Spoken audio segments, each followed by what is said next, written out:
Hola amigos, en esta sección de Platícame un libro quisiera recomendarles la lectura de un excelente libro que lleva por título Psicología de la posible evolución del hombre. Es una lectura muy interesante para aquellas personas que andan en busca de un conocimiento interior, conocerse más a sí mismos, desde una forma muy práctica, muy útil, hasta una forma ya más profunda, más estudiada, porque este libro pertenece al cuarto camino.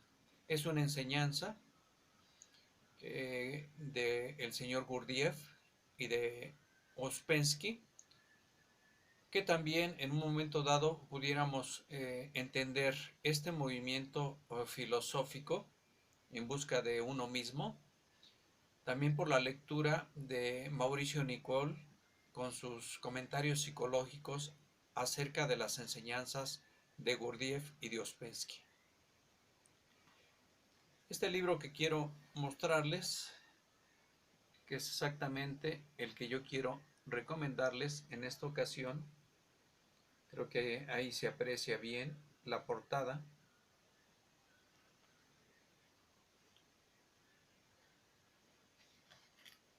Quiero leerles también brevemente el texto de la Cuarta de Forros que nos acerca un poquito al contenido que tiene este libro. Dice así: esta obra, formada por 5 conferencias pronunciadas en Londres por P. D. Ouspensky, abre un amplio campo a la investigación de la psicología no oficial, es decir, de esa psicología que, en lugar de basar sus premisas en los datos aportados por la observación de la realidad, el análisis y la comparación de los fenómenos perceptibles en la psique humana, lo hace al contrario por el estudio de las fuerzas que están ocultas en el hombre, por la interiorización que devela ese mundo extraño y maravilloso encubierto por las facetas del yo real.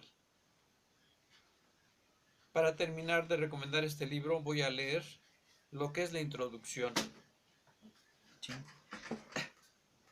Ya se desarmó de tan viejito que está, ya se desarmó, pero en fin, el contenido sigue ahí.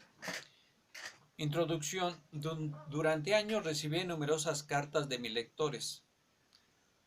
Todos ellos me preguntaban, el que habla, el que escribió, es Ouspensky, Pedro Ouspensky, ¿qué había hecho después de escribir mis libros, publicados en inglés en 1920 y 1931, pero escritos en 1910 y 1912? No podía contestar estas cartas, solo intentarlo me habría exigido libros enteros. Pero cuando mis corresponsales pasaban por Londres, donde yo vivía desde 1921, organizaba para ellos ciclos de conferencias, con las cuales trataba de responder a sus preguntas. Les explicaba lo que había descubierto tras escribir mis 2 libros y hacia dónde se había orientado mi trabajo. En 1934 escribí 5 conferencias preliminares que daban una idea general del objeto de mis estudios, así como de las líneas de trabajo que seguía conmigo cierto núcleo de personas. Reunir todo eso en una sola conferencia o aún en 2 o 3 era completamente imposible. Por lo tanto, siempre advertía que era inútil asistir a una o 2 conferencias y que se necesitaban por lo menos 5, si no 10, para tener una idea de la orientación de mi trabajo. Esas conferencias continuaron desde entonces y durante ese periodo las he corregido y reescrito muchas veces.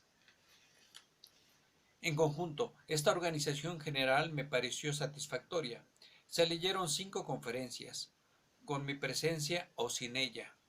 Los auditores podían hacer preguntas y, si ensayaban seguir los consejos e indicaciones que se les proporcionaba y que se refería sobre todo a la observación de uno mismo y a cierta autodisciplina, adquirían muy pronto por la práctica una comprensión enteramente suficiente de lo que yo hacía. Cierto es que siempre he reconocido que cinco conferencias no eran bastantes, y en las conversaciones que seguía volví a tomar los datos preliminares para desarrollarlos, tratando de demostrar a mis auditores, su propia posición ante el nuevo conocimiento. Me di cuenta de que para muchos de ellos la principal dificultad consistía en reconocer que realmente había oído cosas nuevas, esto es, cosas que antes nunca había oído. Sin confesárselo, trataban siempre de negar mentalmente la novedad de lo que había oído y se esforzaban, cualquier fuese el tema, por traducirlo a su lenguaje habitual. Naturalmente, yo no podía tomarle en consideración. Sé que no es fácil comprender que se está oyendo cosas nuevas. Estamos tan acostumbrados a las viejas canciones, a los viejos estribillos, que hace ya mucho tiempo que hemos dejado de esperar y hasta de creer que pueda existir algo nuevo. Y cuando oímos formular ideas nuevas, las tomamos por ideas viejas o pensamos que pueden ser explicadas e interpretadas por las ideas viejas. En efecto, es ardua la tarea de comprender la posibilidad y la necesidad de ideas verdaderamente nuevas. Eso exige tiempo y una revisión de todos los valores corrientes. No puedo asegurar que desde el principio hallaréis aquí ideas nuevas, es decir, ideas de las cuales jamás habéis oído hablar. Pero si sois pacientes, no tardaréis en observarlas. Mi deseo es que entonces no las dejes escapar y que os preocupéis de no interpretarlas de la vieja manera. Nueva York, 1945. Y esto es lo que escribió en aquel entonces Pedro Uspensky en esta introducción de la psicología de la posible evolución del nombre. Hasta luego, amigos.